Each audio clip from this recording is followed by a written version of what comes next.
So yeah, I guess quite a few other people still yet to drop in, but I think we can anyway start.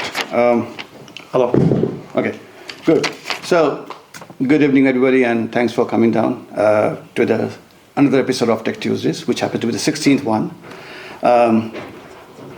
For some of you who may not know me, just in case, I'm Subhash Ghosh, the founder of Tech Tuesdays. Am I audible?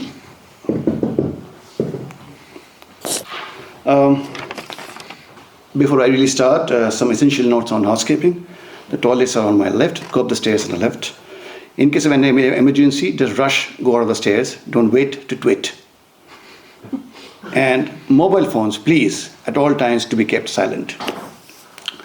Obviously, great thanks to our hosting partner, Greenwoods LLP, for organizing today's event. I think they deserve a round of applause if they're here. For some of you who are attending Tech Tuesdays for the very first time today, this knowledge stemmed from the very idea of building a community that ideates, nurtures, and then fosters a free-flow discussion on disruptive technologies, which have the potential to impact 1 billion lives. As you would know, Tech Tuesdays is a monthly event which is taking place on the first Tuesday of every month, where we spend a little more than 90 minutes having conversations around technology. And the most unique thing about Tech Tuesdays, which you realize, is this is a free-flow discussion when we don't have any given script or any given set of pre-decided questions. Moving on, we believe in the power of good words, and therefore I would earnestly request each one of you to spread the good word around during the event or after the event. Our Twitter handle is Tech Tuesdays. In LinkedIn, we are Tech Tuesdays. And just in case, if you want to watch the old episodes of Tech Tuesdays, you can log into YouTube. As is a tradition, we have created a video bite station, wherein we will invite some of you to give your bites post the event ends. Your comments are highly appreciated, and for your records, these videos will be shared across all our touch points. So kindly ensure that you hang around during the networking and ring session. With regards to today's topic, as you've seen over the last couple of months now, we've tried to sort of bring a bit of disruption in the way we've been picking up topics. We're not going typically a tech route. And keeping in line with that, today's discussion, we picked up a topic called conservation and technology. Prima facie, if you see conservation and technology are always two distinct poles. Yeah. But today, over the next 90 minutes, we're going to touch base and see how they can work together, or if they can, at all can work together. And to join the panel, I've got two very dear friends of mine. I have Prerna Bindra, who's a research scholar at Cambridge and a conservationist at Par. In fact, her book is lying with me just now. So Prerna, please take your seat. Thank you. Thanks so much. And I have my other dear friend, Paul Fabry. Paul is the CTO of Satellite Architects in Catapult. And as you can see by profile, both the panel members are chalk and cheese. The idea is how do we find the cheese out of it? So welcome, Prerna, welcome, Paul. Thanks for being here, and I'll leave the floor over to you guys. Thank you. Thank you, Siva. Would you like to start, or is it ladies first? Apples. Or you want to be just one? Just by introducing ourselves, do you want to start? Thanks. Okay. Thanks, Subhash, for the introduction, and thanks all of you for coming here to listen to conservation, which is very close to my heart, and of course the technology attached to it. I'm Prerna. I am a wildlife conservationist. I work for wildlife conservation. I was a journalist earlier, so I write on wildlife, so I'm an author as well. And after about 20 years, whatever, I won't be too exact because that kind of tells my age. But after a rather long career in conservation.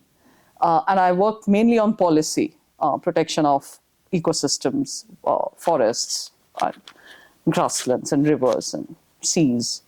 And I'm back in school, college rather. So I'm in Cambridge now doing my PhD. That's me. Over to you.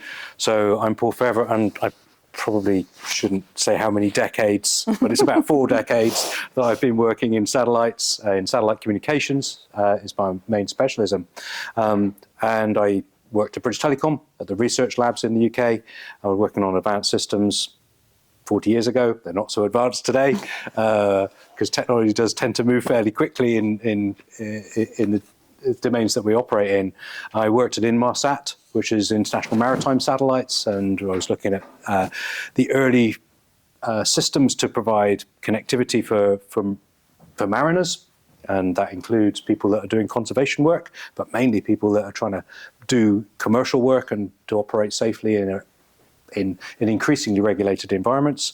And I was at the era of putting the internet over the satellites and getting mobile phone connectivity over the satellites and all that kind of stuff.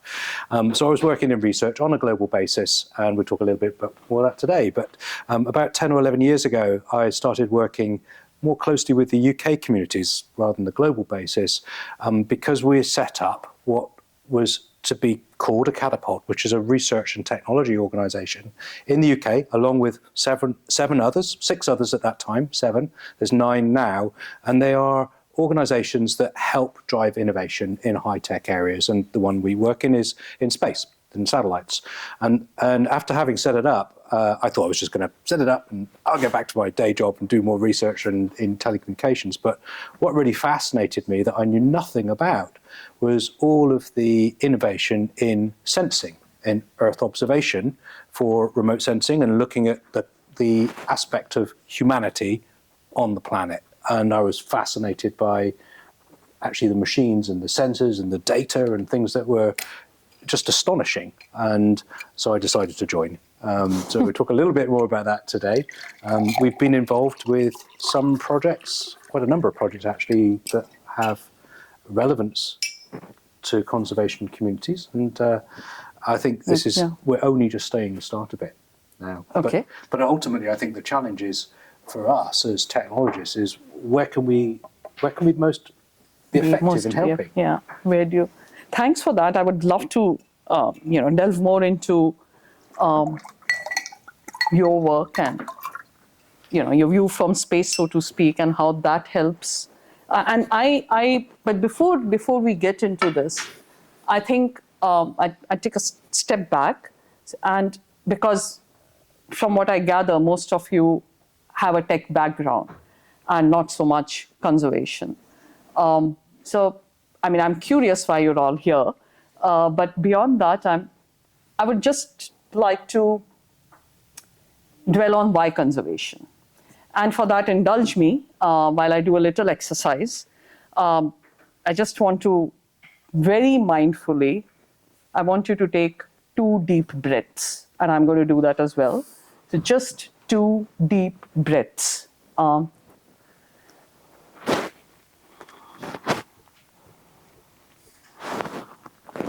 So while I can go into statistics of why conservation is important, why we need forests, why we need rivers, why we need oceans, why is biodiversity important, the rapid loss of biodiversity of forests, so many football fields lost every day, and what it means to us, is just think about these 2 breaths we took and what enabled us to breathe.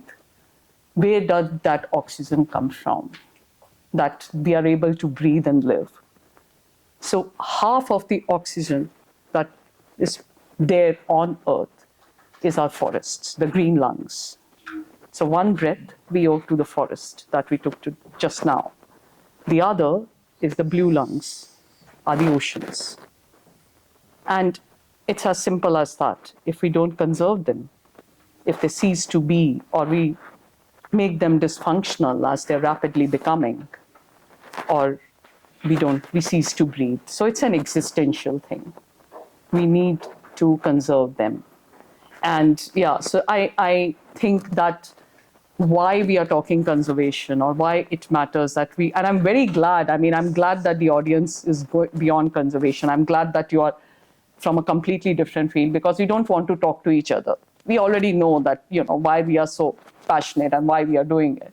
It's important that each of us get involved, because the earth, we belong to the earth and it belongs to us. So thank you very much for being here. And okay, so AI is we were just talking that we can't wish it away. It's here. We have to engage with it, right? And I would like to take you and then you draw us into the bigger picture. But I would just like to take you to a place very as different from London as can be, across the globe, to tell you how we are using AI in what I call the field, which means actually where we do conservation in a small forest in a tiny place in India.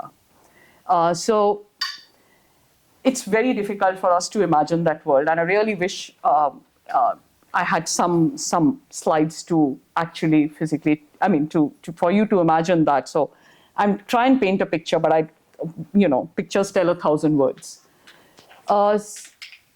I was last year in a place right in the heart of India, so if you see the map of India and you put a dot right at its center, there's a city called Nagpur, which is about 800 odd miles from Mumbai, if many of you might be aware. It's a financial capital of the country. And the and three odd hours from there, 2 to 3 odd hours, is a forest, which is a tiger forest. We have tigers in the land of the tiger, called Taruba. And it's also coal country. It's very rich in coal.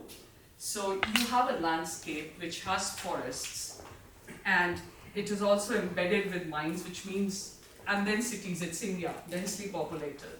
So you have villages, it's a mosaic of habitats.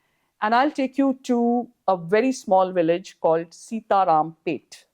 Sita is our goddess. Ram is also our god. And Pet, it actually means physically a kind of a place. It's sort of and this is neighboring juts of forest. You have a reserve, tiger reserve. So you have a situation where this is dense forest. This is a road. It's not like your nice highway roads with shops on both sides and your cars can zoom. It's a potholed kind of a thing, which we like the fact it's potholed because then vehicles slow and you won't have them hitting animals. So it's a very, very jungle pathway kind of a thing. And just there is a village. So this side is a forest where you have bears, where you have tigers, where you have leopards, where you have snakes, where you have, it's as different as can be from this region.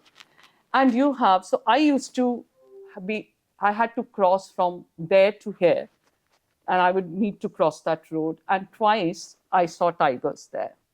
And this was like, in 10 days, I saw tigers at like 3 p.m., noon. And I don't know how many of you have seen them, but it changes your life. It's so amazing. That animal is absolutely one of the most gorgeous creatures on earth. And I literally, I feel so blessed. But seeing them made me worry. At that time of the day, why is the tiger around, right? Because it's daytime, people are moving around. There are people, it's a village. And that actually happens all the time, because the tiger doesn't know. These were probably forests once. They're not probably, they were, till the village, expanded and forests were cut. And the tiger, the young adults, like our children, when they become teenagers, then they start going to college, and then they settle down and they form their own little nest, and right, you don't stay together, otherwise that's how, and it's very similar for them.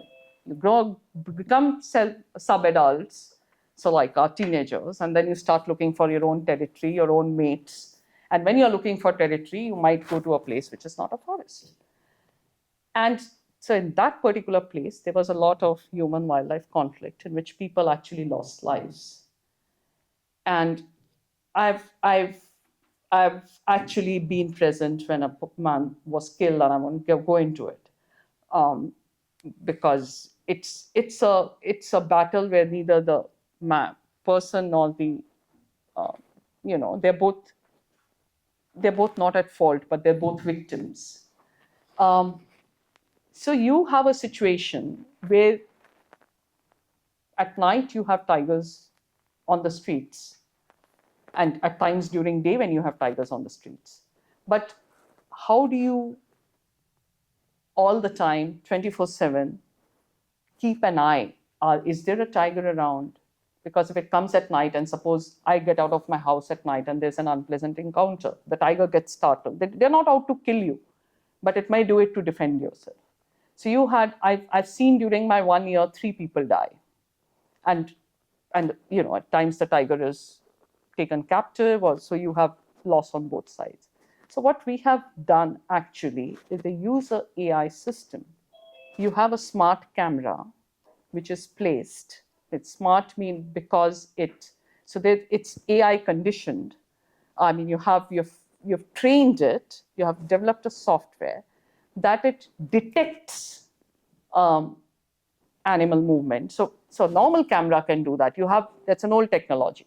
But this one can make out a difference between, say, a bullock which will go, which could roughly be, or a cow which will go. The size might be the same, but this one will pick up and distinguish between tiger, leopard, or a person. So it's not and it sends out message real time to the various, it's connected to, government, forest authority, rangers, systems where it feeds information. There's a tiger here. It gives all information. So you have this in various places. I've just taken you to one village. And there are 90 villages in that landscape. You can't have rangers or manpower in every place trying to monitor where are the tigers. So you can send out, alerts that people don't move out. There's a tiger at this particular place, or move out. You follow a protocol, move out in force, don't go out at night. There's a tiger here, and then you start monitoring the tiger so that there are no unpleasant encounters. But now you have these cameras which detect them, which send real-time information in 3 seconds to the forest authorities, to the village teams who are your first people on the alert. And then to the rangers who will immediately go to that space. So you have that whole system set up and then it also lets out a hooter kind of a thing to warn people immediately, look, I've detected movement. And then it feeds into, like, say there are 50 tigers or there are 10 tigers that they may have detected around that landscape. It detects which one is it, and then detects what could be its movement, because it looks at data which that tiger followed, the paths that tiger followed over the past 3 months. And okay, these are the areas that it will go into. So it's going into predictive AI. It's going into predictive and telling, okay, these are the places that must be avoided over the next whatever time. So since that has happened, it has 99% accuracy. This is about 10 months before. So there's about 99% accuracy in detecting the correct animal, correct whatever. It has sent about around 200 odd alerts from that. I'm just talking of one particular smart camera. And since then, because you have a system in place which sends out alerts at real time, we haven't had any casualty. But so it's a huge, and also, so that's the one thing is what it actually does. The other thing is, people who are there facing the situation on the ground for the rangers who are always stressed that something might happen, and it's a very terrible situation to be in. And for the villagers, of course, they feel that we are doing something. There is something going on that will help us. The rangers also feel that, we are something helping us. We don't have this unsurmountable problem that we have to be in this, 3,000 odd square kilometers into 90 villages 24/7. You have someone who's, so the management of time, the real time and the data which is processed in like 3 seconds for it to reach to people. So this is, the gap that it is addressing, this amazing technology, which is reaching somewhere sitting over here, we can't imagine. I don't know if I was able to paint a picture, but this is what helps. One of the things that that I was fascinated in, going back a few years, when we started at the Catapult, we were working with the World Wildlife Fund, and they were looking at some very remote areas in terms of creating information, knowledge about activities where there's conflict between humans and the environment and the animals living in the environment. And the kind of challenges at that time related to the fact that the technology was quite immature. So we were supporting them with camera traps and putting technologies, satellite technology, because there's no internet connectivity. These were in Africa rather than India. And the challenge was that they couldn't connect these cameras, and the information, the wildlife move over large ranges, so they couldn't easily monitor with the terrestrial systems.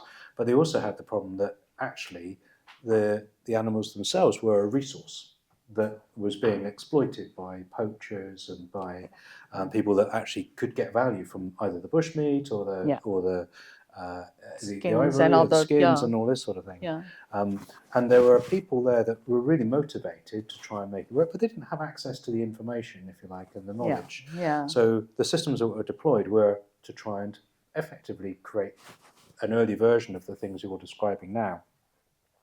And one of the biggest challenges related to the energy consumption of these devices and how do you actually power them? How do you make them work? Yeah. And I think that's technology that is becoming much more practical to be deployed in these environments which have a scarcity of energy, if you like, and geoscavenging mechanisms and that sort of thing. I mean, are you seeing that? So one of the things that the feedback that we're getting is that actually it's about empowering those communities to take the control of their environment in their own hands. And you're seeing that in India as well? Yeah, definitely. And those challenges still continue. So this area has internet, I mean, kind of, but those are still challenges that persist. There is power, but there are disruptions. And many of these places, now if we move beyond that, many of these places also, the terrains are very difficult. So having this definitely helps, because you can't have manpower, you can't have feet on the ground, but those challenges persist. So some of the communities that we were working with, it was clearly the case that once they become educated and can respect the value of the environment, which is quite unique, and it's a high biodiversity, and that actually they felt the need to protect those environments themselves, because they would be able to generate a revenue stream from tourism. And completely. So, I mean, we've steered a bit away. Yes, I mean, conservation comes at a cost, and the cost is not borne by us. The cost is borne by people who live close to wildlife. It's in terms of life. It's in terms of the limited development they can have because of the laws that regulate these areas, which make, like, say, putting a factory there for their employment a little difficult, if not more difficult. It comes at a cost where your, crops are just raided by wild animals, and you don't have them, or you're killed, or your cattle is killed. And these are livelihood issues. So it comes at a cost. For us, again, very difficult to imagine. But we don't even tolerate a rat in our house, right? So imagine how it is living with a tiger or an elephant in your backyard. They are usually much more disruptive than a rat. And much as I love them, it's not easy. So yes, I mean, they are. You wouldn't want to share your house with them. Actually, I wouldn't, but I wouldn't mind them being. I mean, I like them as neighbors, but at the same time, I recognize it's not easy. I mean, I was in a situation where I used to stay in a field station, and we couldn't get out after dusk because all these animals are around, and we didn't have a kitchen. So suddenly you would realize that unless you were going in a car, and we didn't have a car there, we would just get dropped. And then suddenly you realize you've run out of water, or oh my God, you're hungry, and because you were so tired, you didn't think, and there was nothing we could do, So, I mean, it's okay when you're staying for some time, but yeah. I don't know if this is you or me, but I think one of the things that's interesting now is the change in the technology and the availability of connectivity. There's a massive interest now, and maybe you've seen this as well, in the aspect of satellite connectivity to direct to mobile devices. And I was at the European Telecommunication Standards Institute last week and at Mobile World Congress a month ago. And what was fascinating is the shift in understanding of the way in which we're going to need to exploit different technologies to provide different capabilities moving forward. And there is a big recognition now of the need to invest in space, for instance. And we've already seen this with Apple and Samsung. Actually, you can, not on my phone, but on the latest version of Galaxies and Apple iPhones, you can have satellite connectivity. So you can get, you're lost in the jungle. Actually, you can send an alert, or you can get information about what's happening in the environment. But I think what's also interesting, as well as these kind of major shifts, are the kind of exploitation of things like long-range IoT, the Internet of Things type connectivity, and how you can do that over satellite as well. So you can have devices that can last for 10 years in the field and send back the alerts or get updates on the latest training data, for instance, and train a camera. So I think the technology is potentially there to help change things, but I think it's going to come down to how do we make sure that the communities are ready to accept it and actually put it into use? How do we make sure that it's cost effective and that those communities are actually enabled to do that? They are amazing. I mean, they take to tech like this. It's I think, but before I go there, I would really like to know, how do you see, because so to speak, I mean, you come from the other side as far as we are concerned. Not the other side, but you know what I mean. How have you used this? Or I mean, I will also move on to sort of the global scale and the various arenas that it's being used. But I would really like to hear from you, because you were telling me very fascinating stories just before. Yeah, okay. Yeah. How it has. Maybe 10 years ago, when I started being fascinated by the use of satellite data, and that's why I stayed in the catapult, at that time, we were really on the cusp of machine learning, really, and AI. It was kind of still very experimental, and it was starting to come. But actually, the other thing that was changing was the nature of the technology in space for imaging, and the potential that the devices that you carry, that the advent of camera technology. Think about the camera that you had in your smartphone 10 years ago. You probably didn't have a smartphone, maybe you did, but that technology was pretty poor, and it was quite clunky. So you might get a cute quarter VGA type camera if you're lucky, right? If you're in your first generation smartphone, and within a few years, you're talking about megapixels beyond belief in terms of the capability and the processing power that sits behind that is doing things like image recognition and all the rest of it, is available to put into space, right? So before we had satellites the size of a bus, or satellites the size of a fridge as they became smaller, and now you've got satellites the size of a whiskey bottle, the sort of Dove satellites that are literally the size of a whiskey bottle, and there's hundreds of them taking images all the time. Because of the miniaturization and the reduction in power consumption of devices, gives that additional massive amounts of data that provides that planetary scale observation of what's happening on the planet. And I think that's one of the major changes. And one of the things that we saw as a catapult, and when we were created 10 years ago, it was about the data revolution. It was about the imaging. It was about, as well as the connectivity with my background. And some of the first things we had a number of different domains and that we chose to focus on. One was on transport, and we'll come back to that later perhaps.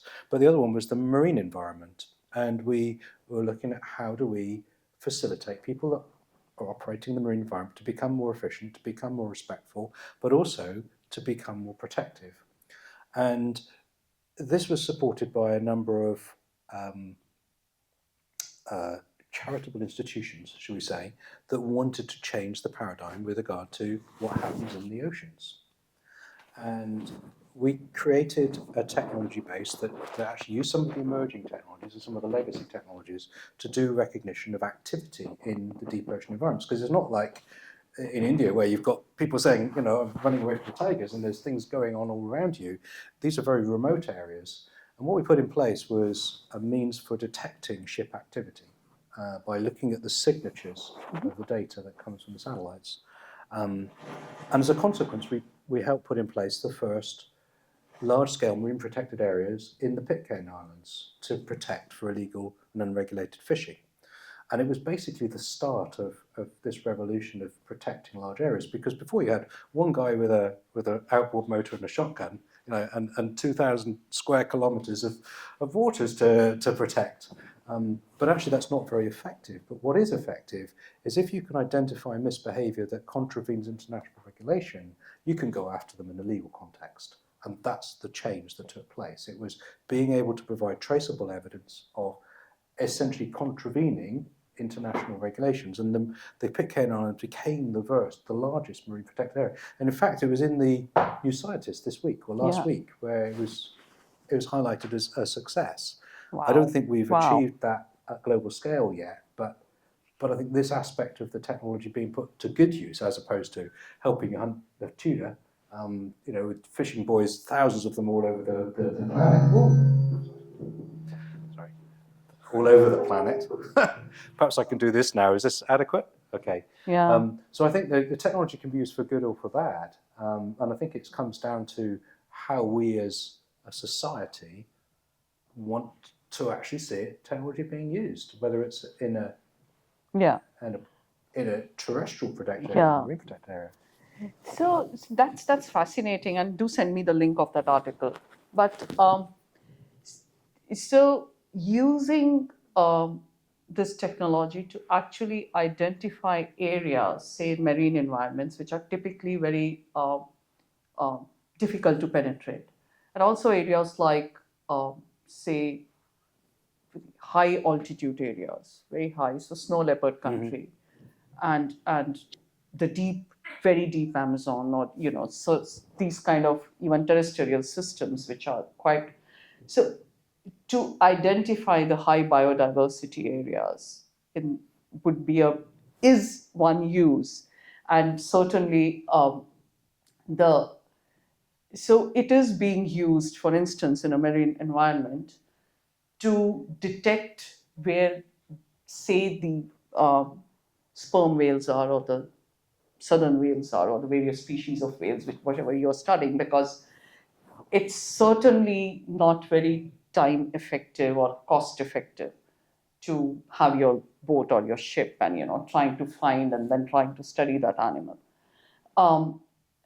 The problem with that is, I mean, it's great, but like with everything, right?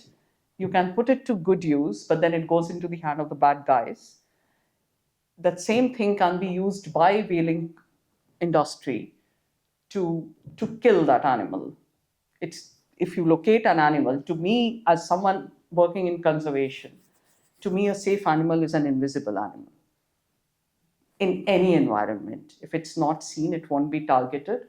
And even by the you know, like, because if you see an animal out of its environment, or you tend to you know, get terrified, and so or by poachers to hunt it. So if, for instance, the elephants with very large tusks are increasingly very rare, and it's a worry that tech can be misused. So that, I guess, goes for, I mean, it's a larger question, right? It's not just related to conservation. But the other thing is, so the other worry in that sense is, so we're using AI to speak to animals, or rather to understand animals, animal language. So in the 70s, I forget the name of, I'm very bad with names. He's a whale researcher who's still at it. So in the 70s, yes, he he recorded whale song, which was quite by accident. A submarine had recorded it, U.S. Submarine, who were actually, you know, not hunting, what's the word, searching for Russian submarines. And they happened because they were in the environment. And, you know, it's something, I guess, to keep you busy. They recorded whales. And they handed it over to this guy. I don't know I can't remember. And he decoded it in the sense that these are actually songs. And they're haunting. I mean, look it up on YouTube. They're just phenomenal. And it's like it's like how my native tongue is different to yours, and it might be different to yours. So there's a whale from, say, the Canadian waters would be different. Their language would be different. They're the same species, but their language, their song is different from someone who comes from Mexico. So generation to generation also it develops. So they don't remain static. And this revelation, this discovery, quote unquote, actually was brought in that law that led to international ban in or regulating whale hunting, which is very controversial, and that's another story. Because people do want it, and it keeps happening. So that's technology for the good, right? And now we want to take it a step further and try and understand. Now, any of you who have a dog, well, you know the dog has a language, and you know the dog understands. I mean, anyone who tries to tell me no, animals don't have emotions, I just keep a dog. I can also say that they know when they've done something wrong. Oh, yes. They get that terribly guilty look on. And don't get me started on dogs, that's all you'll hear about. Dogs have a conscience, needs to have a dog. Yes. So they're trying to decode that language. And it's a very complicated process. It's AI, and it's very fascinating how they're trying to do it. The problem, and we think, right, where will that lead us? And it's not just with whales. They're doing it similarly with elephants. Starting, I guess, with animals who are more social. We know them as more social, dolphins, etc. And where will that lead us? I mean, will it also make us more empathetic to their cause? Maybe, but I mean, cats also know when they've done something wrong, but they don't care. So, but I think there's aspects here of language. Oh, we should. I think what's fascinating about what's happening in the AI space, is that okay to continue? Is the way that these language models have been created is principally initially to try and help translate concepts from one language to another. And if you look at the way that the AI technology has been developed over the last 10 years, starting with the Attention is All You Need paper from 2017, it's about being able to translate the expressions, the information into basic concepts, so that you can convert it from one language to another. You know, the grammar and the particular semantics and things is the top level of the knowledge of humanity. So when these models are trained on, I don't know if it's my contact here, when they're trained, they're trained on the information that's scraped from the internet. Maybe, should I stop using the mic? I should. Okay. So the information that you gather from these systems is only as good as the data that you put into them. The data is translated into a set of parameters that, if you like, is the context of the language of the knowledge of humanity. But it's only the data that is actually used to train them that goes in. It's not the language of all humanity. It's not the knowledge of all humanity. And I think there's a danger here that we get seduced by the power of it in terms of how it can express things back to us, that kind of creates a positive bias, creates a kind of self-reinforcement. So, and I think we're only at the start of how this technology is going to evolve, and I think some of the more recent innovations around optimizing the system to reduce energy consumption is going to be important, but also having sort of a mixture of experts model where you train different aspects of the models with selected data, curated information, and even then it could be vast. It could be medical information, or it could be environmental information, it could be societal information or geopolitical information. But actually, so when you ask a question, it can be focused around a useful answer, but recognise that it's data that's curated. And I think when we translate that into the language of animals, it's quite fascinating to think, do we have enough? Can we gather that data? Can we do anything useful with it? So, I mean, it's a very fascinating field. So one can imagine there's a lot of money going into it. So my first question here is that, I mean, conservation is desperately under-resourced. And so my first question is that where the money needs to go in? I mean, having said that, I'm as fascinated. But the bigger worry, is that to collect data, you would certainly disrupt the animals. You'll play back data to them because you want certain sounds to be able to build a body of data, to be able to read that language. So it's a very fascinating way the way they do it. It's like relation of words rather than of sounds. So that they build a data of what this could mean, and so you have to kind of play back to elicit that information that you're actually on the right path, and that to me, and so when they do that, the scientists have already come up with, it's very distressing to the animals. It changes their behavior and we have seen it with simple things like you use your cell phone. So if you're looking for a bird where you can't see that bird, you've gone bird watching, which is like Twitchers, right, which is huge in UK.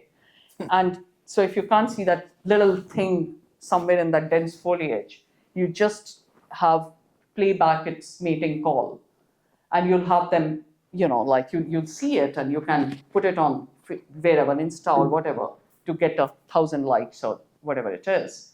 But for that animal, it's certainly not good because you're not the only person viewing it. It's 1,000 other people, and its energy is spent, and it's distressed, and so it's intrusive. It's not like it's not intrusive. So there are a lot of issues, and animals don't have this huge repertoire of sounds. They sense. They have other senses they use much more. So will we even get the information that we are after? And nothing compares to feet on the ground. Nothing compares to watching animals, observing them. And everything has to be backed by people. So even if the system that I told you about in central India, unless you have people on the ground following up that information that AI gives you, the technology gives you, we are nowhere. Well, I think what's interesting is you're identifying the fact that as humans we're curious, and we actually do care about the environment that we live in and passing that on to our future generations. But it's also the aspect of how do we make sure that your basic needs are satisfied, and quite often we have conflicts between humans and the environment and the rest of it.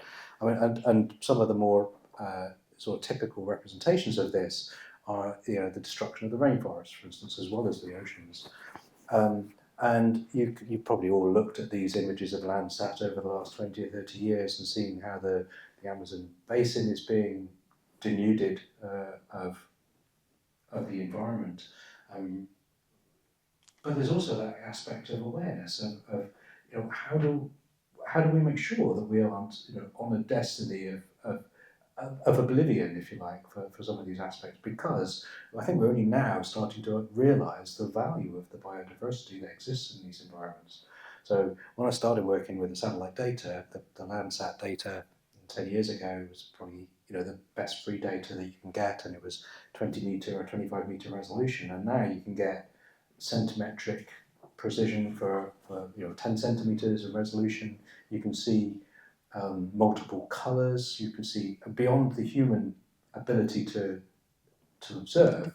because you can look at multispectral spectrum, which perhaps only the bees and the birds could see before, but now we can see with instruments and we can understand the environment.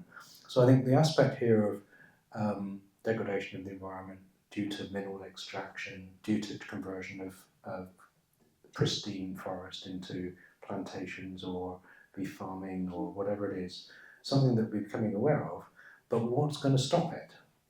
And for me, one of the really interesting things is here is we as consumers potentially can make choices, but only if we're aware. And there is an aspect of corporate social responsibility, and it's becoming much more significant as we become more climate aware. But how do you provide the evidence? And I don't know whether you've experienced this in the work that you've been doing in terms of All the time. the kind of All the time.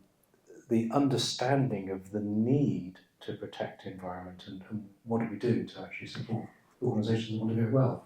So I think that's very, very relevant. But before we go into it, just two things. I would just again take a step back, and so when you speak of the deforestation or the scale of it, or how you're able to detect it to this fine, to the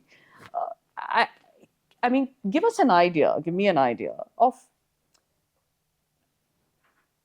how do you, because the way I see it is helping us detect like what is so if you're say looking at a forest, that how has the land use changed, how has where has erosion taken place, where are the glaciers which are melting, or land use change, which it will help us. So give us a picture of what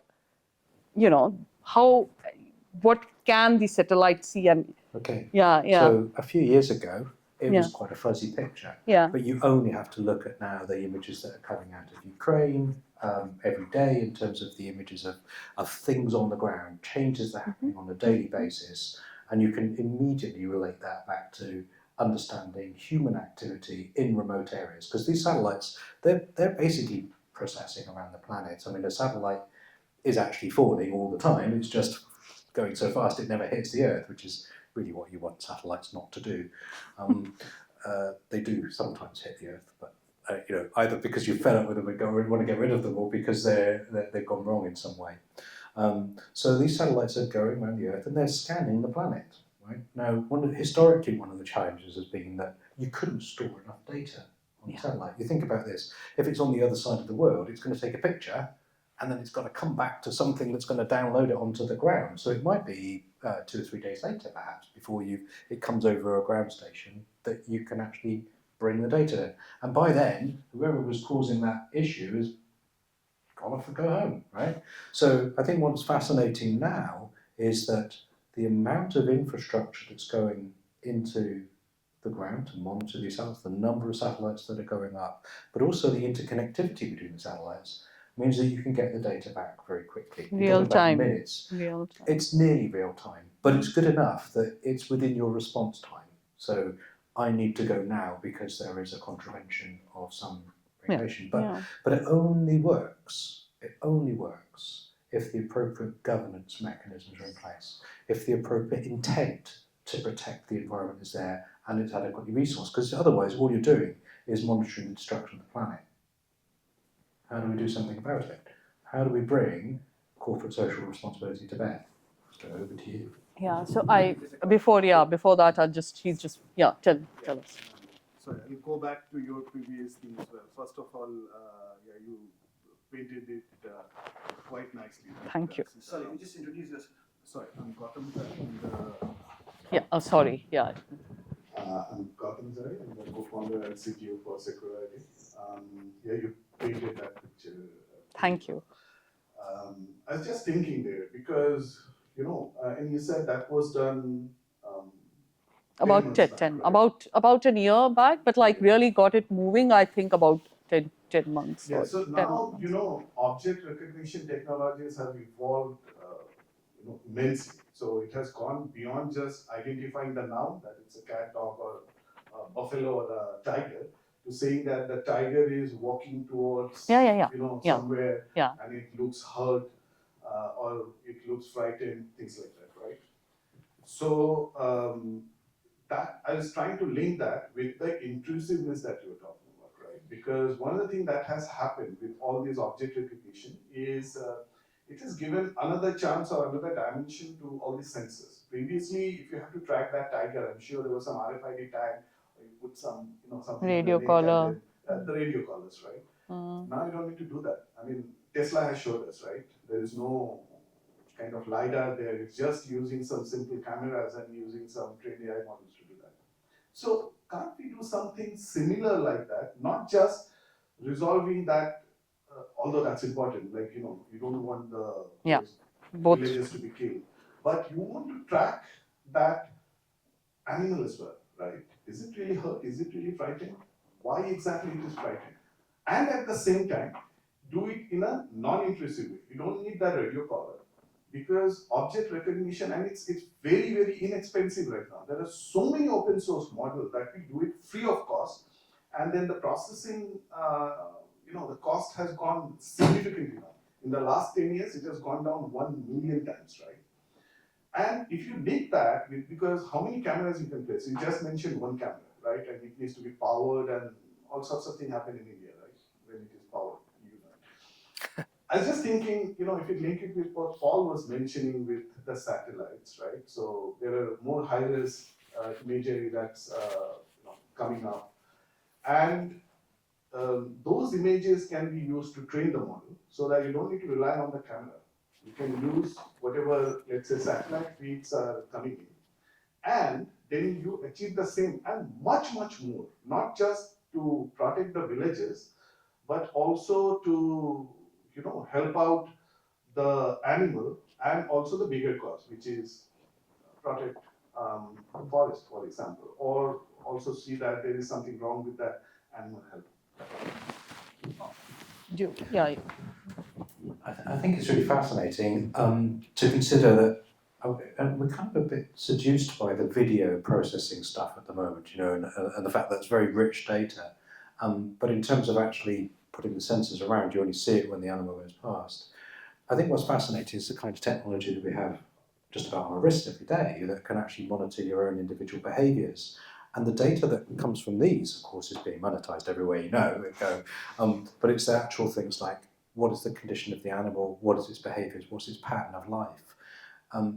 Even a few years ago, the kind of tags that you can put onto animals only weigh a few grams. You can put them on migrating birds and it doesn't have any implication for their, it doesn't cause a significant penalty to their ability to actually continue to function.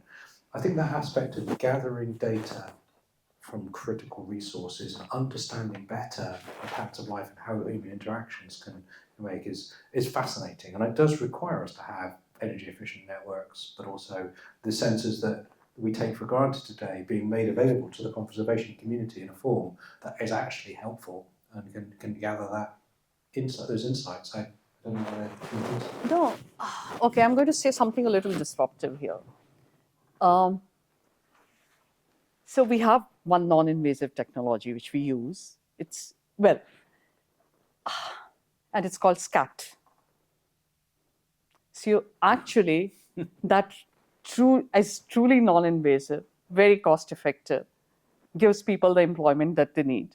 So we monitor animals, know about their health, and I have a friend who's very highly placed she's one of the top geneticists, tiger geneticists and wild animal geneticists in India. Meeting her next week. And she, so their family history, who they've mated with, any disease. So I think it has to be, what I say is we can't forget the basics. We have a lot of technology helping us. But you asked me, I'd say till now, nothing is as effective as people who are monitoring these animals 24/7. They know their animals and, I've not seen this one. I can't see its pug marks, since the past 3 days. So I think what we need is what will supplement that.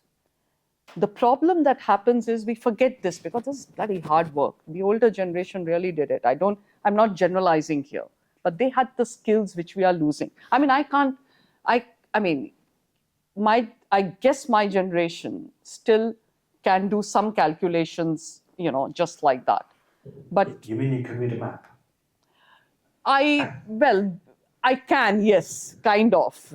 Well, my map didn't cooperate with me today, but that's another story. But so you can still but kids today can't function without a calculator. It's the same funda that works, right? So we have to provide tools, and what you're saying and this technology, I'm not being, it wasn't, I mean, I've just seen parts of it. I'm not there physically to see, but that it is helping us monitor animals. It is helping us identify animals. It is helping us predict their behavior, which is, but as you said, unless you have the governance systems, you want to be able to support that conservation, unless you want that problem to be resolved, nothing's going to happen. So, and I think what the problem, the real problem at times which happens is lack of resources, and I don't just mean money, but also people like, okay, this person who's actually handling this particular technology has 50 other things that he's doing. So it's part of there. So I think it has, again, for technology to enable it to help, you need that entire ecosystem, right? So I think there is a lot of space to go a step further and far beyond, and it is being done. I mean, we had the similar infrared when you said you can detect hunters and poachers. So there is that, and also I was reading, I mean, a friend of mine who's in Zambia, they use that technology because one part of that park is a river, and you can't I mean, you would have 3 boats out there, 4 boats, but these are huge areas, right? So you have AI, which enabled systems. I forget the name again. It's written. I just jotted it down, but which detect any activity on that river and then alerts them that, okay, there is activity here. So yes, I mean, I was very basic when I said it can make out a difference. I mean, that happened long back. But actually being able to identify which animal, which tiger is it, within seconds, because it's just by their stripe patterns that you identify. So so The point that I was trying to get into is non-intrusiveness, because you don't want to, you don't want to disturb them from their completely natural habitat, right? Because that has got implications. Because that's going on. So I met a group of researchers in a small city, Ranchi, in India. What they're trying to do is they're trying to do non-intrusive methods to identify cancer in humans. So just by taking a video shot, they're training a machine learning model and basically trying to figure out its cancer, which is much more complex. Here we're talking about simplistic things, right? You just take animal movement patterns from satellite data or by capturing, I don't know how, right? Train machine learning models, and then it will tell what's wrong, right, everything is fine, or they're not going to attack, or they're not being harmed, things like that, right? Yeah. So you don't need to have that intrusiveness, and it doesn't have to be just that tiger, right? The same will work with those I mean, whales, just using that because that was an example. So yeah. I wonder if, I mean, any of you have any direction that you want us to take or anything because, it's a very vast subject. It's a very, sorry. Yeah, I think one of the things that we talked about animal behaviours, but actually we've got to remember that the animals are actually living in an environment that is both natural and influenced by human activities.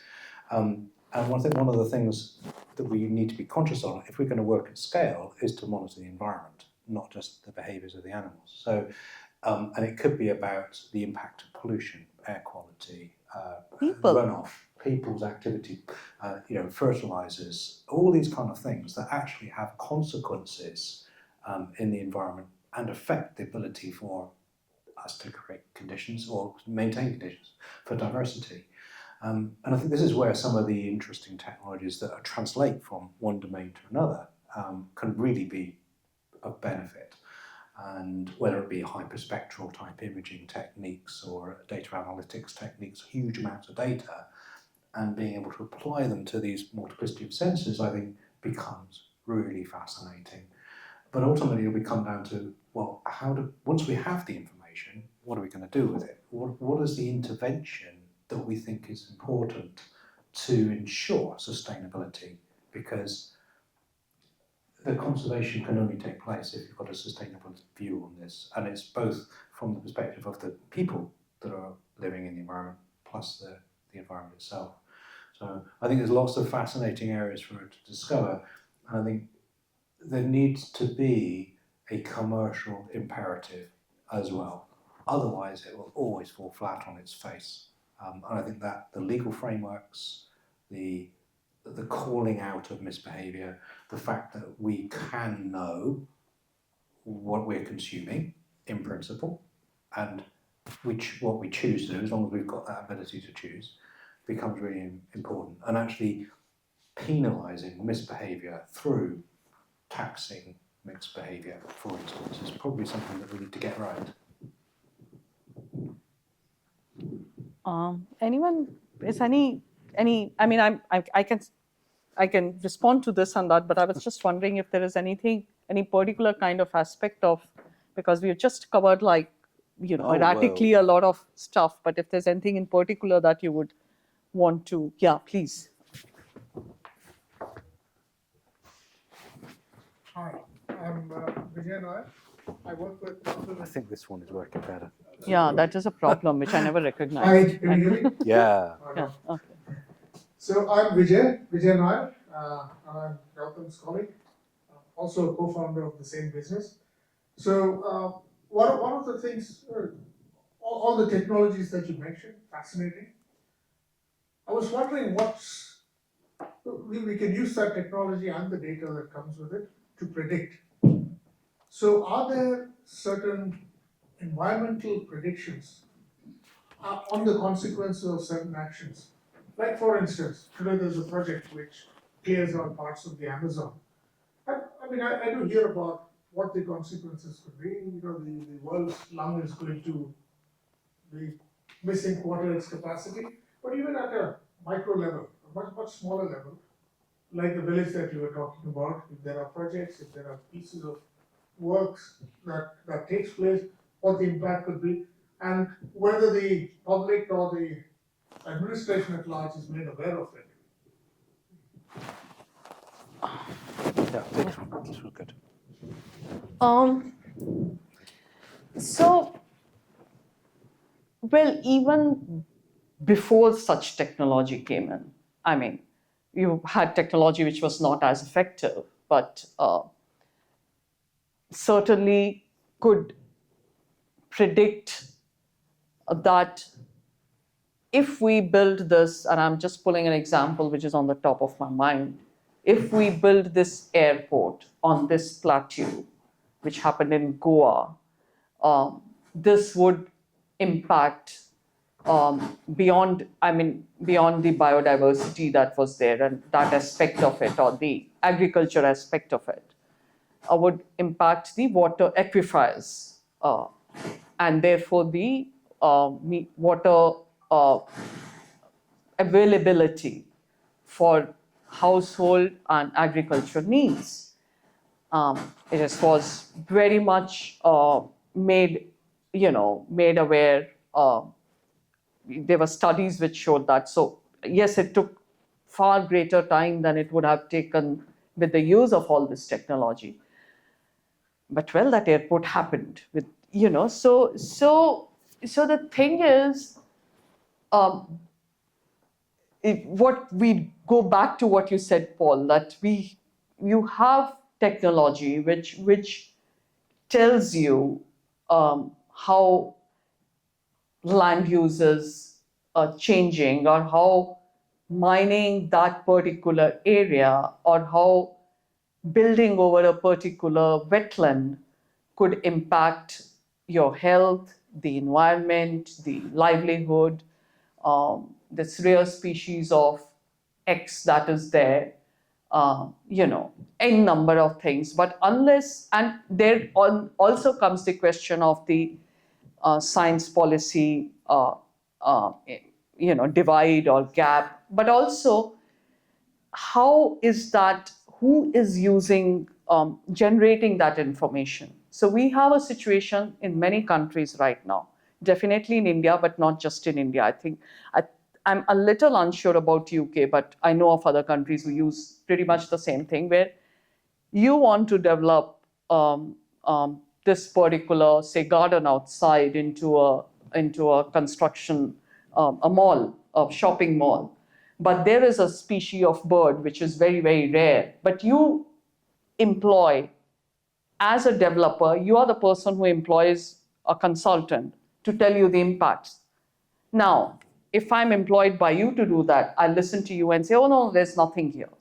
So how impartial, who is providing that information needs to be from an impartial source, right? Not employed by the same person who is interested in developing it. And then are you actually going to take that step forward and take a decision which is, yes, we need malls, or yes, we need airports, but we have an airport which is just 51 hours away, which is just 30 kilometers away, or 40 miles away. Do we really need another one here? Or can we perhaps increase the capacity of the other one? So as this sort of answers your, sort of addresses what you just mentioned earlier, that I think every decision that we make, or every, not just consumption, it's also a political decision. I was never a political animal, but I find that I engage, I have to engage with it all the time, because environment, as everything is, it's your civic, what you get as civic amenities, or your health, your NHS here. Everything's a political question, right?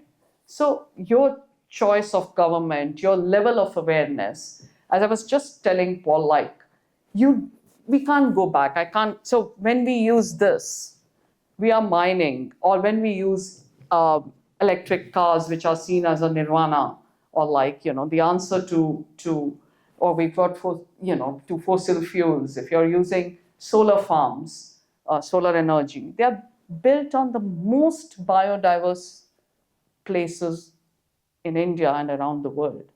So one is you're losing habitat, and they're built of rare earth materials, which are mined in prime rainforests, which are mountain gorillas. They are mined from deep sea mining, which is, if any of you have ever dived, I was fascinated and saddened. I said, I don't want to worry about one more habitat. It's so incredible. It's another world. It's a different planet, and a very beautiful planet. So every time, we can't go back. We can't go back to our grandparents' time and, oh, we don't need electricity. No, that's not the answer.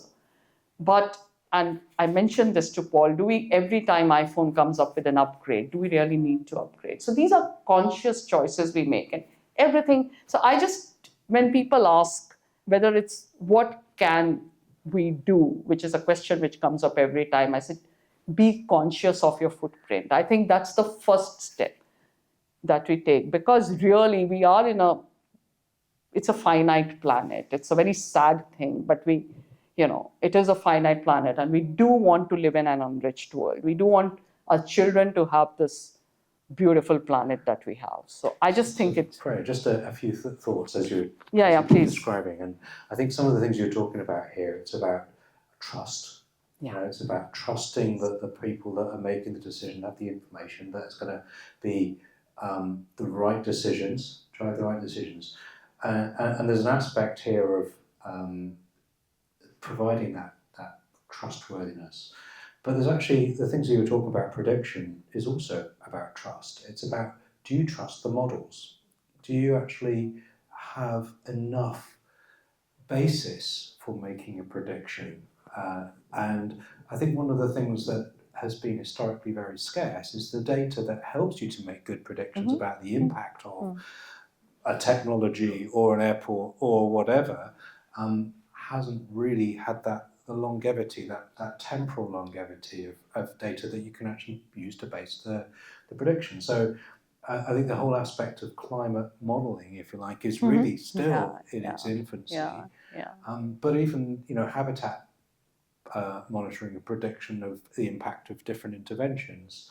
So I think one of the things that I'm looking forward is that actually we're much better now at gathering data and saving data and making it available to communities to make better predictions and informing and improving those models.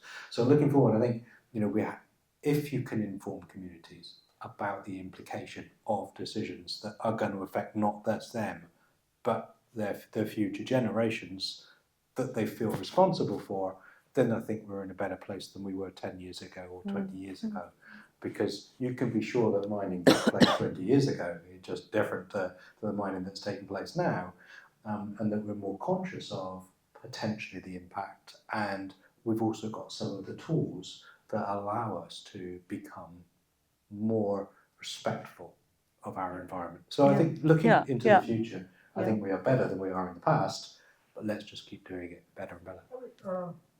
I grew up in. It's working now. I grew up in the city of Mumbai, and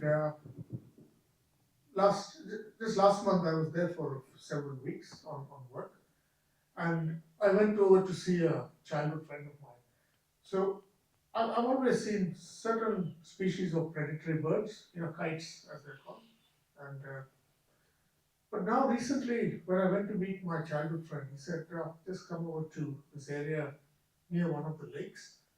It's close to the Indian Institute of Technology. Somewhere nestled over there is a little church, because his wife sings in the church. So I said, okay, let's just go there, and I'd like to say hi to her, because I haven't seen them for the last 10 or 13 years.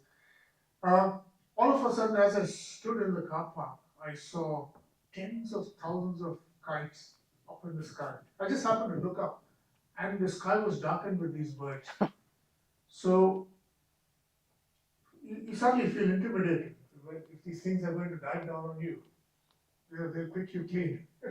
But then, one of the people that were there, I think it was the padre, was also a nature enthusiast.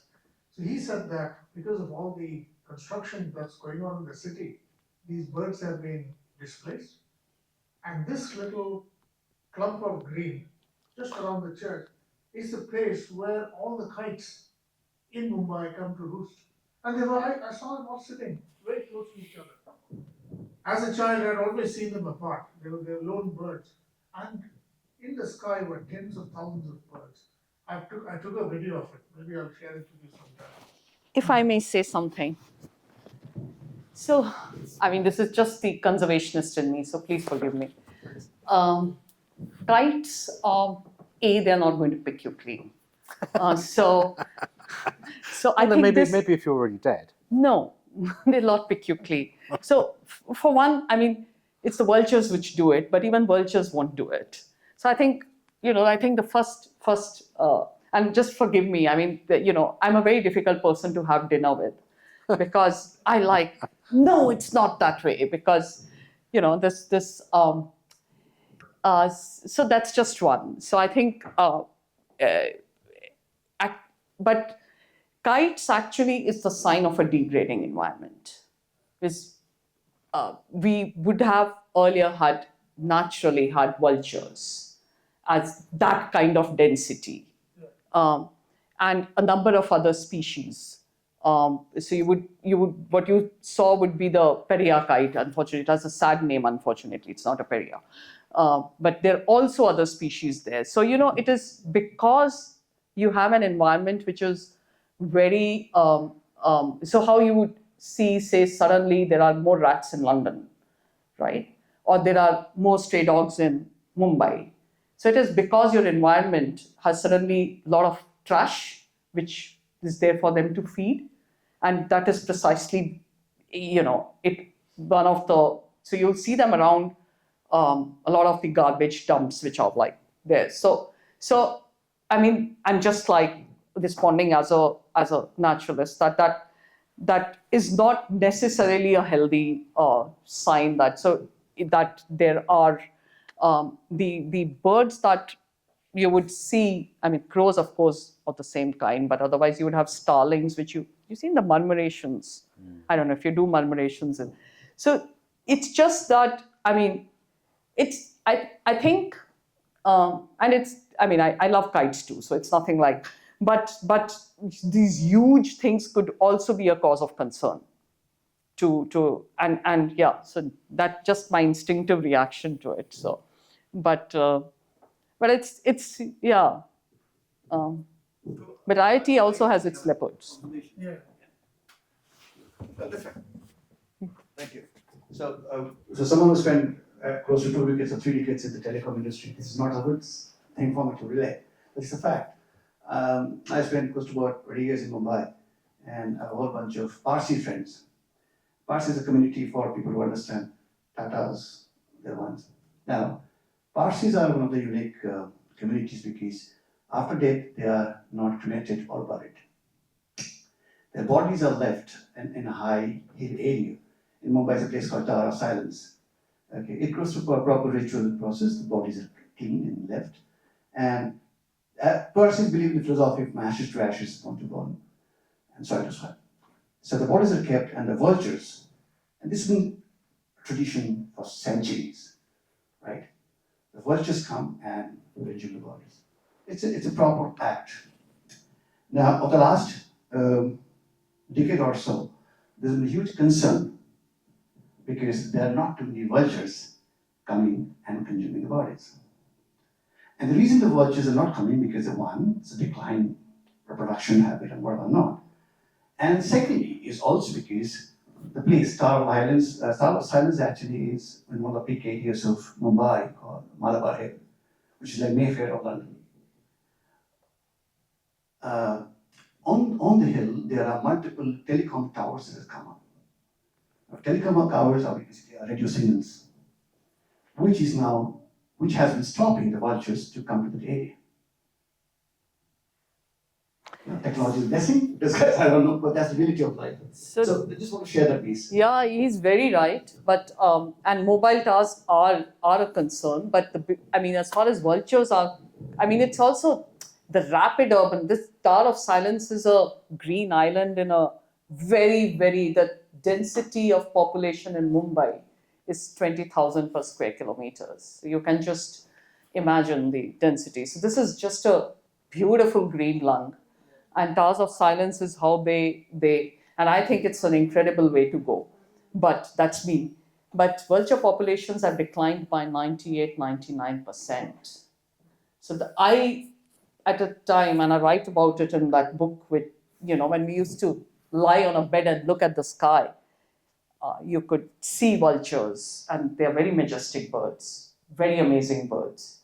And, the sky would be, like you mentioned, with kites, it would be just covered in black. And if you, I have a picture of a colleague's, a very senior colleague of some 20,000 odd vultures in one frame in Delhi, capital of India, which is unbelievable. And they pick up, so if there's a dead cow or a dead animal, they will pick it clean in minutes. 10 minutes, and they're very efficient scavengers. So the bone will be clean, and we like, they feed on. And vulture is a very, how you use the word vultures, right? In context of people, like they have come like vultures, but no, they are your municipality workers, yeah. I mean, they do such a huge service. And the decline of vultures had led to, because your municipalities are not as efficient. So what has actually led to when the vultures decline, so now there are papers which say that because what happened when they left, and there was a vacuum and the dogs moved in. And the dogs are not efficient to clean a body. They are like raw. So they will see the entails and everything. And so that breeds diseases, right? Because you need to efficiently get rid of bodies. That's why they're burnt or buried or, but how many do you, no one does that for animals. And it's a hugely polluting industry, whether we want to admit it. If we do it to the scale, that similar scale for animals, there are enough of people, but livestock.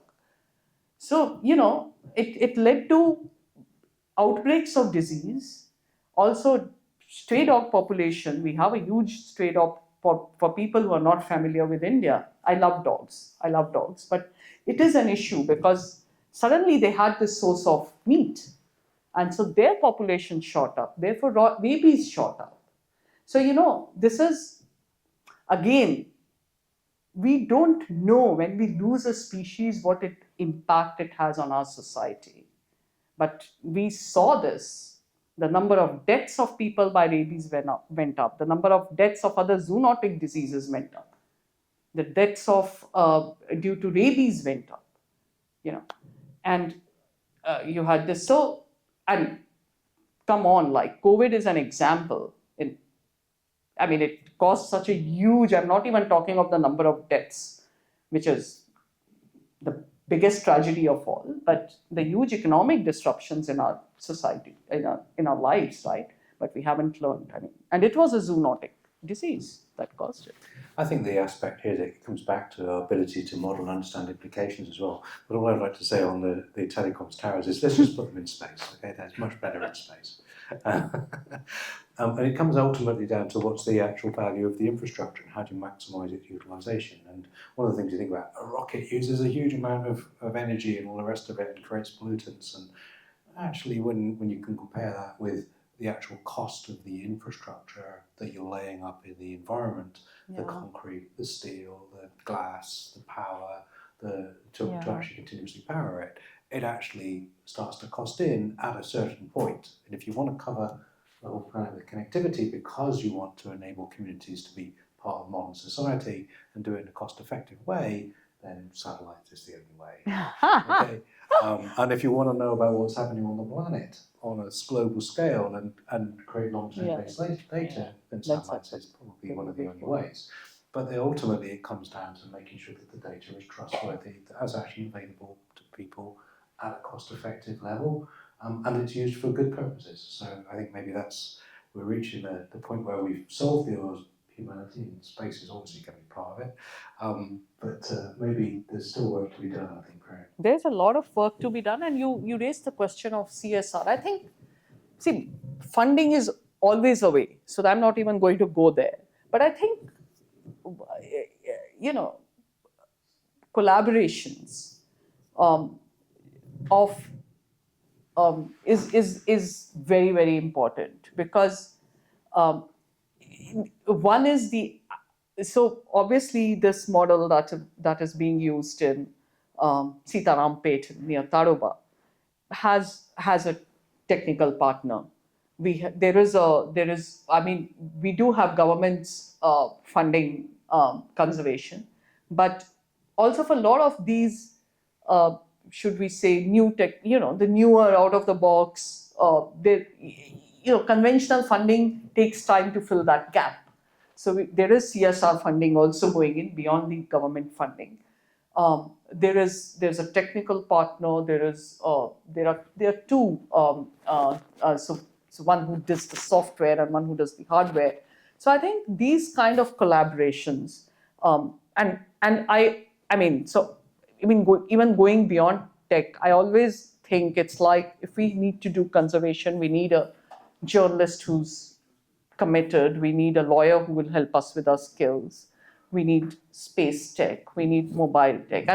Even something as simple as where can this tower be placed that it is least disruptive, to collaborations of how this tech can help you in various ways.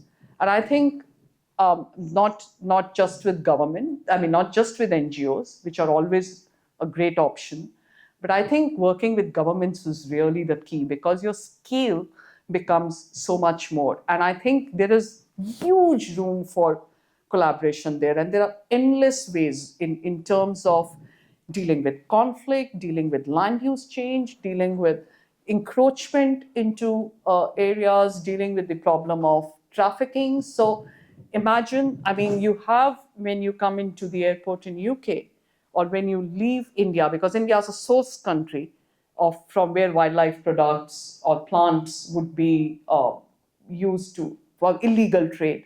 Of, say, you might be taking a star tortoise out for the pet trade here, or you might be taking beetles out. There are crazy people who like to collect beetles, or whatever, some product, some kingfisher feathers for some fashion. So imagine a customs officer sitting and through that X-ray screen, which might or might not show, but you physically have to do that. Tens of people come into Heathrow, right? How many, and they're randomly checked, but I could easily walk in with a tiger skin, for heaven's sake, forget something small and insignificant, right? I mean, I could be detected and I could not. But there are systems in place. There is AI in place which can, I mean, I don't know too much about that. I'm very poor in technology, and my friend actually laughed when she heard that I was going to speak on this. But there are systems in place which can help detect, and if there's any, everyone's, without being intrusive as well. So anyone who passes that border there will be a scan. Of course, there's always the question of, I mean, privacy, blah blah blah. But so that's another dialogue, and that needs to be balanced. But I think there's a huge effective use in every which way. So all I'm saying is there are plenty of scope for things we can't even imagine. Yeah, there are two people behind. If we could, they're new people. So we just come back to you again. Yeah. And new people, as in they're just asking for the first time. Sorry. And you also will come back. Hi, my name is Shub. I'm currently studying at Queen Elizabeth School, and since I'm studying social studies at the minute, my question is a bit more, less technological based and more social studies based. Whatever it is. How to do it, but should we do it? So I'll just play devil's advocate for a second, right? I have a common argument against conservationism is that the funding would be, or the efforts would be better placed in eradicating poverty. Before protecting other species, we should first protect our own. So what would your argument be against this? If you do say that, we should be protecting humans and trying to eradicate poverty, how can we justify continuing to fund conservationism? I'm playing devil's advocate. No, please go ahead. Please, just please go ahead. Don't apologize for asking. So thanks for that. I hear it all the time. So I started here from a very simple space of caring for animals. That doesn't exclude not caring for people. I'll come to your question. It does, and I hear that all the time, especially coming from a country like India, where poverty is so much in your face, inequality is so high. I mean, we're a fast developing country, we have so much going for us, but at the same time, I can't deny we also have grinding poverty, right? And India started Project Tiger, the initiative to protect tigers in 1970, early 70s. And it was the world's biggest global initiative to save a species. And I'm very proud of the fact that my country took that initiative at a time when, we were not in the space we are now. We desperately needed foreign exchange. And we stopped hunting of tigers. UK is still hunting. Many other countries are still hunting. And, we took that initiative. We set aside land. We didn't just desperately need for industry, but we needed also for our people, for agriculture. They need land, but we set aside land for tigers, that sanctuaries and national park. So these questions are very relevant. So please don't apologize. But the thing is, there are two aspects to it. One, as I started, I don't know if you were there in the beginning, it's a very existential thing for us. It is not it's not a rich man's, sort of indulgence. It is, and I say this from so one is a very basic one, which I'll first say is 60% of our population, and that goes to, for, I'm speaking for the subcontinent, which might be even more. So I'm speaking for Bangladesh, I'm speaking for Sri Lanka, I'm speaking for Pakistan, I'm speaking for the entire subcontinent, and a lot of the of Africa, I imagine, and similar kind of population directly depends on natural resources for sustenance and livelihood. Sustenance. So why do you see farmers protest, fishers protest? You'll have indigenous people protest, local protest, far more than you'll see an extinction rebellion, which is another story. It can be very disruptive. Or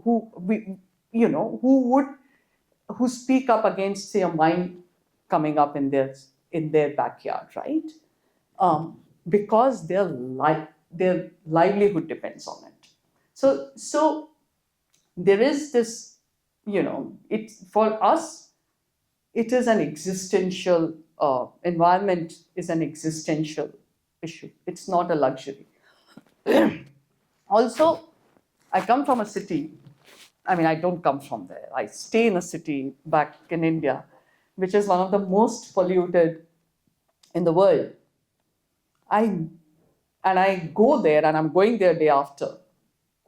Every day is migraine. I can't breathe. I can't work. I fall sick. I get asthma, which I was never a victim of, because your air is so unbreathable. It's an existential thing. And the poor are the ones who are affected the most. The rich will have their air purifiers and their cars will be air conditioned. You'll have a car air purifier.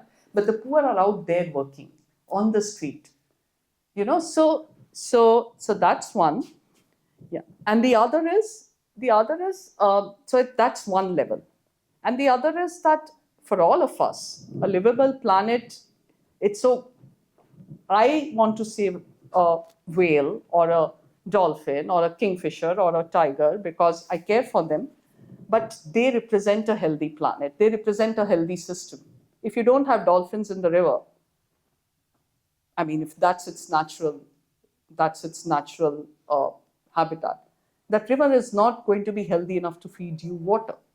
So when I started here, I started with take 2 breaths, and you owe one to a healthy forest. A healthy forest means healthy biodiversity. If it doesn't have, it's not going to function. So it's a very complicated question, and I don't want to take up too much time, but it is an existential thing. It's not, we need to care about people, we need to care about wildlife. And I think caring about wildlife is also caring about people. That is why we help people to live with wildlife. I think your question is Very relevant. very pertinent. I think we need to look at the scale of the investment required to protect the environment and to actually allow people to have a livelihood. I think we live in a very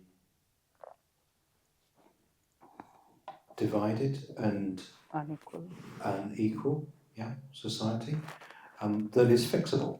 We can choose to make changes that actually allow people to have a livelihood and discourage inappropriate behaviour and because of desperation. But it comes down to geopolitical choices and societal choices ultimately. And if you look at the amount that we invest in protecting the environment and in conservation, it's pathetic. Oh, yes. It's Thank you. minuscule compared with what we might choose to, invest in technology, or even worse, just in terms of actually the energy associated with GPT. Come on, So I think that there are aspects here about how do we make the energy, the systems and services more available, more equitable, to help educate, to help balance and make society more equitable. Because that is one of the things that would actually take away the pressure on communities. If you look at Western cultures now, which have achieved things, and we've got very, very pleasant lives, if you like, you don't see the same population pressures that you do in other places, and the conflicts that you have with regard to species and environment. So I think it is about trying to take a more equitable approach towards Very, very important. Yeah. towards society. So there's a question in the Yeah. back here. Thanks for asking that. I run two startups. One is in the space of fintech, and other is in the space of social commerce. So in fintechs, as you said, we actually use a lot of data, a lot of AI to sell our product. Similarly, when I look at my social commerce, where we work very closely with artists, uh, weavers, farmers, where they are struggling to sell their product. So there are like two aspects. Now, what I feel, on one side, I am using data to sell my product. But currently, what I feel when we talk about conservation, when we talk about data, we need to democratize these data. Like today, when we talk about, say, conservation, and when ma'am was talking about Goa airport. Now, we knew a lot of people, like sitting in the boardroom, sitting in the drawing room, we would know, okay, these are the side effects, these are the challenges which will happen if the second Goa airport is built. But how many people on the ground were made aware? So that democratization of the data. So when we talk about use of AI, are we collecting this data and giving to some companies to use that data, to monetize that data? So we are always talking about monetization of data. We are not talking about democratization of data to change the society. We are always looking at, oh, there is an opportunity. Now, how do I create a business out of this opportunity instead of solving a problem on the conservation? So when I hear what Shud is talking about, it's again because that data is not available. He is looking at the problem in hand, where he talks about poverty, but he does not know where the data related to conservation, why it is required. So how do we ensure that we democratize this data, and then it's a bottoms up? When it's a bottoms up demand from public, of course, when we talk about government's policies and all, it will change, because that is how the government policies are made and changed. So that's what was my question as to how do we work on democratizing this data. Okay.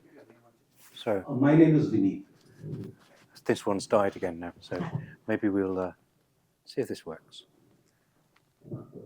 He's getting the other one. I guess conservation of mic is Okay, now it's going to come back on. So it turns itself on. Yeah, you go first, then I'll. Right. So one of the things here, it's not just about the data. Go ahead with this, then I'll. Hello. It's not just about the data. It's about the tools. It's about the education. It's the knowledge. How do you turn the data into something that's interpretable, and how do you make that information? Because the data is it's like mud, right? You say data is the new oil. No, it's just mud. You've got to process it in terms of turn it into something useful. How do you turn it into something that can actually be used to make informed decisions? And in the case of democratization, you were talking now about making it understandable to communities that are not necessarily expert. It's got to be done in a way that is actually consumable and helps to make a stand, if you like, something. It's important to me because, and it comes down to the predictability of the models and the trust in the models ultimately. It's not just the data, it's the tools, it's the understanding of the modelling and the access of information to the people that did it. So it's not a simple problem, I appreciate, but it's also how do you create a caring community that is able to stand up for its rights and ask for change. Agree with you. Just would like to add that, so just to address that specific, since we spoke of this specific example, and then I'll move on. So there was every attempt to democratize the data about that particular airport, but otherwise as well. So you use all kind of platforms. In fact, it had right up to the Prime Minister and with the villagers right there who are actually also driving the movement. So every attempt is made in most issues, but I'm not talking individual rather than the than the entire picture, the whole picture that has been given. But also here, and yes, it is people who drive governments in that sense, right? If you like I gave the clean air example, I mean the pollution example, it's only when it becomes an electoral issue will people want to. So it's very, very critical to draw those links, right? And that is also, which is why I say it is not just conservationists who can do that job. So when we're talking democratization of data or the fact, so we need communication experts, we need data experts, because our role becomes limited. A lot of us do it, and we draw in people from different fields. But it's a slow movement. I mean, in the sense that there is no clear commercial interest. That, as you yourself said, we first look at the opportunity, but there's no opportunity here in that sense, right? I mean, you have to have, or even if you're talking education, we have been talking about poverty for millennia, I mean, not millennia, but centuries, right? But we have been talking about conservation, say, 50 years on. Climate change has now become a political issue. When it started, it was purely an environment issue. I mean, you started off being called a nut, and now, right? Tree hugger, which is, I think, of a great thing, but it has not seemed to be one, right? So it's perception, it's about so democratization, trust, availability, but there's also propaganda. So I find propaganda and fake news. So you can use social media for the good, but there's an equal. So everything is like that, and there is a So yeah, it's a difficult world to get the right information out. And yeah, yes, please. You'll have to take this one.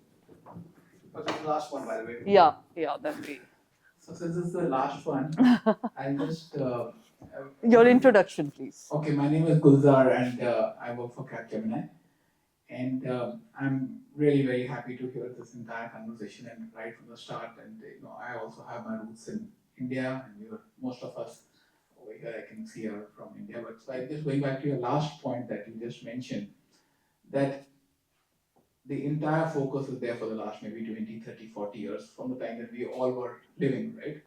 So if you take my childhood, maybe 30 years back, and we also have our grandparents and farms. So I'm saying, let's take a simple example, like a scarecrow that you used to have in a village, right? And you would be given a basic duty as to go and do X, Y, Z. And I would go by your example, sir, that you mentioned when you went to Bombay and you went to your friends and beneath to yours. What is your take that we are all become so much more educated, right? And we have so much of so many tools, whether it is satellites or it is data or it is Huge. Understanding or it is We the live in a political scenario or it is the geographic geopolitical, outlooks. yeah. I'm just talking about delta. I'm Yeah. just saying, let's take any, like, I'm a banker, so I'm saying, let's take any calendar year or financial year. So it's like, let's take a crisis, say 2008 crisis, financial crisis. So I'm saying in your world, which is environment, any period, I'm saying, in the last 20 years of what you have been living in this field. So what work done in those 5 years, say maybe 2001 to 2005, and the work done in 2021 to 2025. Work done and output, do you see it becoming better or do you think it becoming worse? Okay, before you take the answer, any other question? Yeah, please. Hello, my name is Alina. I'm a chartered accountant, but I just have a question, maybe it's my curiosity. We've heard about how technology can help gather the information and then help the conservation community process that data. But is there a way, or I don't know, anyone in the room knows about technology that can help with conservation, and how is that actually working? Okay, that's it. We probably covered the answers. Thank you. Nice meeting you again. So I'll answer your question first, and And then I'll we'll- answer yours. Yeah, sure. So sadly here, uh, uh, it's difficult to briefly put it on why, but see so if I were to say of a golden period of conservation, like you talk about the 2008 crisis, so not just for us in India, but globally also, the US, here, many other countries, but certainly in India was the 1970s, late 60s, 1970s, bit into the 80s as well. Because what that period brought for India and US in largely the 1960s, and then moving forward. In US, it was the EPA, the Environment Protection Act, and then that led on to other, and of course, the national park movement started in the turn of the 19th century. For us, it was a strong political leader who brought that, the entire legal and policy framework that protected forests, rivers, coasts, etc., etc., Wildlife Protection Act. That all came, and I think therefore political will is very, very important. And why it is worse now, even when we have all this technology, we believe we have more awareness, which we do, but we have to remember we come from a very different world. We are we're not speaking for the entire humanity. We live in a world which is, but I mean, we're also seeing at the same time this rapid globalization, huge increase in pressures, huge consumerism, deregulation, right, of everything from labor laws. And this is global, this is not, I'm not talking India, of labor laws, of land laws. So all of which are critical. These are the foundation on which conservation is built. And also with what we had, you speak of your grandfather's time. It wasn't that, the attachment to the land that was there, which kept that, we have become what someone said, a nature deficit syndrome. But that didn't exist. You look at the calendar year from a financial point of view. We looked at it from the seasonal point of view, traditionally. We read seasons, and that was how our calendar was formed. So, we are seeing that disconnect, and that is the tragedy. I think the first start is that you start seeing a world which is different from yours. That sense of wonder for nature is what drives me to date. To your question, I will hand it over to him, but there is endless technology which is helping conservation, a lot of it. But until and unless it's backed by good intentions to protect and boots on the ground, technology is a tool, a very powerful tool. But again, Okay, thank you. I think although it feels that it's worse every year, actually it's because we know more. And I think one of the most powerful technologies that we have to ensure conservation is the internet and social media. It has lots of negatives associated with it, just you. but it's actually about creating information flows and a sense of varieties of perspectives and opinions, understanding of the consequences of doing things which is beyond your immediate horizon, that comes awareness. Now, in terms of specific technologies, I think the innovation in AI, the innovation in devices and low-powered devices, space, I'm going to say that, of course, communications capability, sensing capability, brings the tools into our reach that we can make a difference. And if you combine this with the changes in governments like protected areas and social responsibility and traceability to make sure that we have good behaviours at scale, I think then we're on a chance to do something good for the humanity. Thank you. And I'll just give the final word. Talking to conservationists, climate scientists is, as I said, I'm a difficult person to have dinner with, because we are, it's a pessimist's view, which sort of kind of, but the fact that I'm fighting and will always do is to me a sign of huge hope. As long as there are tigers in this world, and there are elephants, and there are clear blue skies, and the world full of wonder, the leaves turn red, and then I think there is a lot of hope, and that is what energizes me all the time. So that's knowledge. This is it, and we have so much going for us, our intelligence, our everything, to our commitment, our caring, our compassion. These are great values that we have as people. I think we can definitely save our planet and the wonderful life the species we coexist with. You have Thank the you. final Thanks. word. Good. Thank you. Honestly speaking, at the beginning of the discussion, or even when I thought of the topic, I was wondering how did it go? We have less number of people today, I guess for reasons more than one, because Easter holidays primarily, but I think this was a pretty engaging discussion. So, I guess you were thank you once nervous. again, Paul, and thanks once again, Prerna, for being here, and thanks to our audience. Since someone asked about conservation and how technology, while I did, a few minutes back, I did speak about one facet of technology and conservation conflict. Let me share one more facet, more on the positive side. Among the few things that I do in life, I also sit on the board of a low orbit satellite company, and Paul would know and remember that. And we work with few state governments in India, where we use low orbit satellite data in terms of conservation of forest, flood. Now, certain parts of Kerala, most parts of India actually, flood one, in terms of helping them understand why flood happened, when will it happen, that based on soil density, level of water, and so on and so forth, forest fires, and parametric insurance. So, yes, indeed, technology conservation have to work together more closely. I do agree with what Paul mentioned.